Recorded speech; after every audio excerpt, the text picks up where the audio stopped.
আজকে আপনাদের সামনে আমি জ্বরের দ্বিতীয় এপিসোড নিয়ে হাজির হয়েছি। আশা করি ভিডিওটি আপনাদের ভালো লাগবে। যদি ভালো লাগে আমার মনে হয় অবশ্যই একটা সাবস্ক্রাইব করবেন একবার এবং একটি লাইক দিয়ে আমার সাথে থাকবেন। আজকে যে বিষয়টা নিয়ে কথা বলবো, জ্বরের 3টা টিপস আপনাদেরকে দিই, গুনে গুনে 3টা টিপস।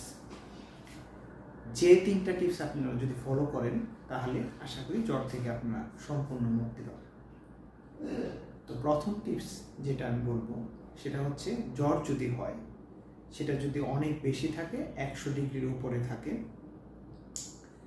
সেক্ষেত্রে অবশ্যই সারা শরীর সবসময় ভেজা তোয়ালে বা গামছা দিয়ে বারবার মুছে দিতে হবে। এতে করে জ্বরের তাপমাত্রাটা দ্রুত নেমে যাবে এবং এটা বারবার করলে কোনো ক্ষতি নেই। এটা কিন্তু কোনো ওষুধ না, জাস্ট একটা পদ্ধতি তাপমাত্রাটাকে কমানো। এটা হচ্ছে 1 নম্বর। দ্বিতীয় হচ্ছে, প্যারাসিটামল জাতীয় ওষুধ সেবন করতে হবে। মনে রাখবেন, প্যারাসিটামল, অন্য কোনো ওষুধ না। প্যারাসিটামল জাতীয় ওষুধ সেবন করলে তাপমাত্রা দ্রুত কমে যায়। সেক্ষেত্রে আপনার 3 থেকে 4 দিন যদি আমরা প্যারাসিটামল জাতীয় ওষুধ 6 ঘন্টা পর পর সেবন করি, 3 থেকে 4 দিন পরে আশা করা যায় অধিকাংশ ক্ষেত্রে জ্বরটা কমে যায়। সুতরাং আমরা 3 থেকে 4 দিন পর্যন্ত জ্বর নিয়ে কোনো চিন্তা করব না।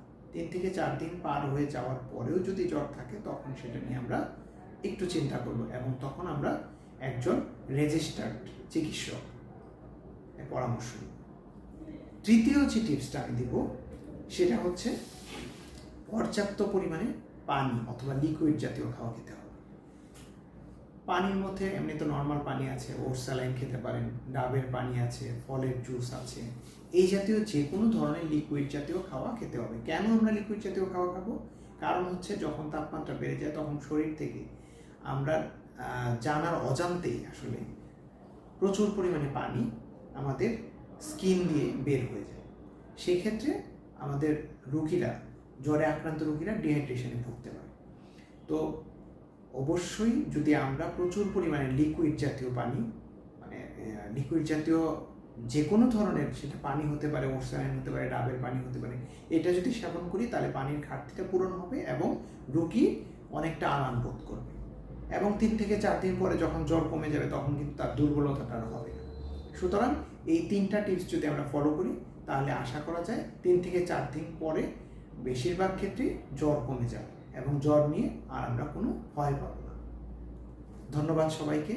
আমার চ্যানেলটি সাবস্ক্রাইব করে আমার পাশে থাকুন।